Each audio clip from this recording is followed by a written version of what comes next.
Yaxın Şərqdə gərginliyin artması və Hörmüz boğazı ətrafında gedən müzakirələr dünya enerji bazarında olduğu kimi gübrə bazarına da təsirsiz ötüşmür. Belə ki, qlobal karbamid tələbatının mühüm hissəsi Fars körfəzi ölkələrinin payına düşür.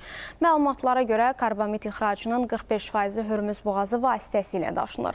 Boğaz həm də gübrə istehsalı üçün vacib xam malın daşınmasında mühüm rol oynayır. Belə ki, dünya üzrə amonyak tədarükünün təxminən 30, kükürt ticarətinin isə demək olar ki, 50%-i bu marşrutun payına düşür. Bu dəfəki gübrə böhranı əvvəlki gübrə böhranından fərqlidir.